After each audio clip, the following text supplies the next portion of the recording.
Hi friends, అందరు బాగున్నారా? Prepare అవుతున్నారా? ఎలా చదువుతున్నారు? సో ఇంకా ఈరోజు వచ్చేసి మన స్టడీ వ్లాగ్ వచ్చేసి నేనైతే ఏం చేశాను అనేసి మీకు చెప్తాను. మామూలుగా ఇంకా నేను ఫ్రెష్ అప్ అయిపోయి బ్రేక్ఫాస్ట్ చేసేసి ఇంకా చదవడం అయితే స్టార్ట్ చేశాను. యాక్చువల్గా అందరూ మీరు ఏమి ప్రిపేర్ అవుతున్నారండి అనేసి కామెంట్ చేస్తున్నారు.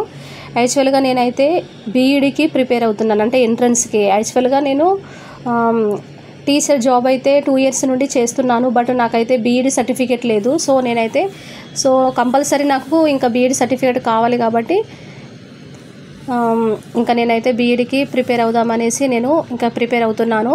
కానీ అందరూ ఇంకా ఏమని సజెషన్ చేస్తున్నారంటే డిఈడికి కూడా ప్రిపేర్ అవుతే బాగుంటుంది అనేసి అంటున్నారు. డిఈడి అంటే చాలామంది డిఈడి కూడా అప్లై చేయమంటున్నారు. యాక్చువల్గా నేనైతే డిగ్రీ నేను వేరే అనదర్ డిగ్రీ నేను చేశాను. బట్ ఇప్పుడున్న మన గర్ల్స్కి అయితే నా పరంగా చూసినట్లయితే టైం అవైలబుల్గా ఒక మ్యారేజ్ అయినా మనకి టైం అనేది ఒక కంఫర్ట్గా అవైలబుల్గా ఉండాలంటే ఒక స్కూలు అంటే టీచర్ జాబ్ అనేది చాలా బాగుంటుంది కదా. సో ఇంకా మనకి టైం సేవింగ్ అని ఉంటుంది. శాలరీ అయితే ప్రైవేట్ సెక్టర్లో చూసినట్లయితే మనం చాలా కష్టపడాలి. కష్టపడితే అసలు శాలరీ కూడా చాలా తక్కువనే ఉంటుంది. కాబట్టి నేనైతే ఇంకా అందులో దట్ ఏంటంటే ఒకవేళ శాలరీ చూసుకోకపోయినా కానీ ఏమవుతుంది, ఒకవేళ మనము ఏమన్నా మళ్ళీ ఒక మంచి బెస్ట్ స్కూల్కి వెళ్ళాలంటే మనము అక్కడ ఇంటర్వ్యూలో ఖచ్చితంగా సర్టిఫికేట్ అడుగుతారు కదా. సో నేనైతే కాబట్టి ఇక నాకు సర్టిఫికేట్ లేదనేసి నేను చాలా కొంచెం ఇక బాధగా అనిపించింది. కాబట్టి నేనైతే ఇంకా నెక్స్ట్ ఇయర్ నేనైతే బీఈడీ అయితే చేయాలనుకుంటున్నాను. దానికైతే నేను ప్రిపేర్ అవుతున్నాను ప్రజెంట్. దానికి ఇంకా ప్యారలల్గా డైలీ కరెంట్ అఫైర్స్ కూడా ఇంకా ఆర్ఆర్బీ గ్రూప్ డి కూడా నేను అప్లై చేశాను. ఇంకా దానికి కూడా ఇప్పుడైతే ఇది June 1st ఉంటుంది, అది జూలై ఆగస్టులో ఉంటుంది అంటున్నారు. ఇంకా దాన్ని కూడా నేను మళ్ళీ ఇంకా చదవాలి, ప్రిపేర్ అవుతూ ఉండాలి. ఎందుకంటే ఇదే ఒకటే జాబ్ అని కాదు, కానీ మనము అన్నిటికీ ప్రిపేర్ అవుతూ ఉంటే ఏదో ఒకటి ఇస్తారు దేవుడు. అయితే నాకు ఏదో ఒకటి ఇస్తాడు అయితే నమ్మకం ఉంది. అంటే మనము దానికి నేను కష్టపడాలి, ఇంకా చదవాలి. సో ఇది అండి టైం టేబుల్. ఇలా నేనైతే ఇలా చదవడం అయితే ఇలా నేను డిసైడ్ అయ్యాను. ఎందుకంటే ఒకటే దాని మీదనే మనము చదివితే అదే రావాలని ఇంకా మనకి రూల్ లేదు. ఎందుకంటే మనం చదివినా, నేను చెప్పాను కదా ఇంతకుముందు వీడియోలో కదా, ఏదైనా మెథడు ఏదైనా మనము ప్రిపేర్ అయితే నెక్స్ట్ ఎగ్జామ్లో కూడా మనకి బెనిఫిట్గా ఉంటుంది. కాబట్టి మనము చదవడం అనేది స్టాప్ చేయొద్దు. ఎందుకంటే మనకే ఇంకా మళ్ళీ చదవడం అనేది స్టాప్ చేస్తే మళ్ళీ ఏదైనా ఎగ్జామ్స్ ఏదైనా నోటిఫికేషన్ వచ్చినప్పుడే చదవాలంటే మళ్ళీ ఇంట్రెస్ట్ రాదు. బట్ మనము చదవాలన్నా మళ్ళీ రివిజన్ చేయలేము. ఏదో కొంచెం చదివితే అయితే మరి జాబ్ అయితే రాలేదు. కాబట్టి మీరు ఏదైతే ముందు నుండే మనము ప్రిపరేషన్ అనేది స్టార్ట్ చేయాలి. సో నేనైతే మీకు అదైతే సజెషన్ ఇస్తున్నాను. ముందు నుండే నోటిఫికేషన్ వచ్చినా రాకపోయినా మనము చదువుతూనే ఉండాలి. ఎందుకంటే అప్పుడు మనకు నోటిఫికేషన్ వచ్చినప్పుడు అప్పుడు మనకు టైం అనేది మంచిగా ఇంకా మనము ఇంకా రివిజన్ చేయడానికి టైం అనేది బాగుంటుంది. సో ఇదండి. ఇప్పుడైతే ఇంకా నేనైతే general science, social studies, teaching aptitudes కొంచెము నేను మోడల్ పేపర్స్ అయితే చదివాను. యాక్చువల్గా ఇంకా ఇలా చదువుకోవడము అనేది మంచిగా ఒక బెనిఫిట్గానే ఉంటుంది మనకి. ఎందుకంటే ఎప్పుడూ వృధా కాదు, ఏం టైం వేస్ట్ అవుతుందని అస్సలు అనుకోవద్దు. ఖచ్చితంగా కష్టపడిన దానికి ప్రతిఫలం అయితే ఖచ్చితంగా ఉంటుంది. సో ఇంకా నేను ఏమేమి చదివానో నేను మీతో కొన్ని క్వశ్చన్స్ డిస్కషన్ చేస్తాను. ఇంకా ఏమిటంటే అందరైతే డిఈడి కూడా అప్లై చేయమంటున్నారు చాలామంది. నాకైతే ఫ్రెండ్స్ కొంతమంది బీఈడి చేసిన వాళ్ళు కూడా కొంతమంది సజెషన్ చేస్తున్నారు డిఈడి చేస్తే బెటర్ కదా, ఎందుకంటే దాంట్లో మనకి ఆపర్చునిటీ ఉంటుంది.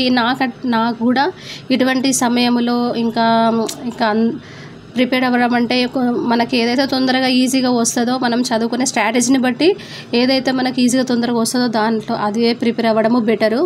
ఎందుకంటే మనకి పెద్ద జాబులు రావాలంటే దానికి తగ్గట్టుగా కష్టపడాలి, దానికి తగ్గట్టుగా ఇంకా పెట్టుబడి అంటే మనము మనీ కూడా బుక్స్ కొనడం అనేది కూడా చాలా ఉంటుంది.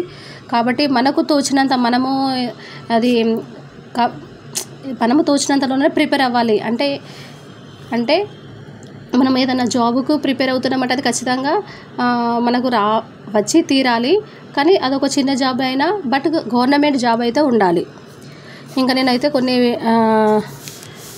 ఈరోజైతే నేను కొంచెం general science, social studies, teaching aptitude అనేసి చదివాను. సో నేనైతే మీతో డిస్కషన్ చేస్తాను. వేడి చేసినప్పుడు ముడుచుకుపోయే వంచడానికి వీలయ్యే ప్లాస్టిక్లను ఏమని పిలుస్తారో? థర్మోప్లాస్టిక్. స్వరతంతుల పొడవు పురుషులలో ఎంతగా ఉంటుంది? 20 మిల్లీమీటర్లు. నెలబొగ్గును గాలిలో మండించినప్పుడు ప్రధానంగా విడుదలయ్యే వాయువు ఏది? Carbon dioxide. వృక్ష జంతు ప్రపంచాన్ని వివిధ సమూహాలుగా వర్గీకరించే శాస్త్రమును వర్గీకరణ శాస్త్రము అంటారు. నెక్స్ట్ ఇక్కడ పెద్ద సోషల్ స్టడీస్లో కదా నేను కర్కట రేఖ ఎన్ని రాష్ట్రంలో గుండా వెళుతుంది? 8. అండ్ హిరాకుడ పథకం ఏ నదిపైన నిర్మించారు? మహానది. నల్లమంది యుద్ధాలు ఏ దేశాల మధ్య జరిగింది? China, England. భారతదేశం పాకిస్తాన్ల మధ్య యుద్ధం ఏ సంవత్సరంలో జరిగింది? 1971. భారత రాజ్యాంగ ముసాయిదా కమిటీ అధ్యక్షుడు డాక్టర్ బిఆర్ అంబేద్కర్. చేయండి లేదా చావండి, డూ ఆర్ డై అనే నినాదం ఇచ్చినది ఎవరు? గాంధీజీ. మొదటి సంపూర్ణ జనగణన ఎక్కడ జరిగింది? 1981లో. అదే ఏ సంవత్సరంలో జరిగింది? 1981. ఓజోన్ పొర వాతావరణంలో ఏ పొరలో ఉంటుంది? స్ట్రోటో ఆవరణం. ఇంకా సిట్రస్ పండ్లకు ప్రసిద్ధి చెందిన మండలం మధ్యధరా మండలం. ఇంకా టీచింగ్ యాప్టిట్యూడ్లో వచ్చేసి దేనిని భారత విద్యారంగపు హక్కుల పరిశ్రమగా పేర్కొంటారు? వుడ్స్ నివేదిక. కార్యాత్మక అక్షరాస్యత అనగా ఫంక్షనల్ లిటరసీ. వయోజన విద్యలో నిత్య జీవిత అవసరాలకు ఉపయోగపడే అంశాలను నేర్చుకోవడం. క్రింది ఏ పాఠశాలను ప్రభుత్వం నడపదు? నర్సరీ పాఠశాల. కరిక్యులం అనగా పాఠ్య ప్రణాళిక, పాఠ్యేతర ప్రణాళిక, సహపాఠ్య ప్రణాళిక. జిల్లా స్థాయిలో వయోజన విద్యా కమిటీ అధ్యక్షులు కలెక్టర్. ప్రాథమిక విద్యను బాలలందరి ప్రాథమిక హక్కుగా మార్చిన రాజ్యాంగ సవరణ ఏది? 86వ రాజ్యాంగ సవరణ. నేనైతే విజేత కాంపిటీషన్స్ బుక్ అయితే ప్రిపేర్ అవుతున్నాను. ఇంకా డిఈడి అప్లై చేయలేదు, డిఈడి కూడా అప్లై చేస్తాను. ఇంకా దానికి ఇంకా తెలుగు సబ్జెక్టు కూడా ఉంటుంది. సో నాకు తెలుగు మనకి ఇంతకుముందు ఐడియా ఉన్నది, బట్ కానీ మళ్ళీ నేను చదువుతూనే అటెంప్ట్ చేయగలను. సో ఇంకా నేనైతే బుక్ తీసుకోవాలి, టైం లేదు. అయినా నేను తీసుకుంటే నాకు కొంచెం అర్థమవుతుంది ఎట్లా ప్రిపేర్ అయ్యాను అనేసి. ఇంకా ప్రీవియస్ పేపర్స్ 2024-23 ప్రీవియస్ పేపర్ కూడా ఉంటుంది కదా మ్యాథమెటికల్. సో నేను అది ప్రిపేర్ అయ్యాను. ఇక్కడ మనకు వచ్చేసి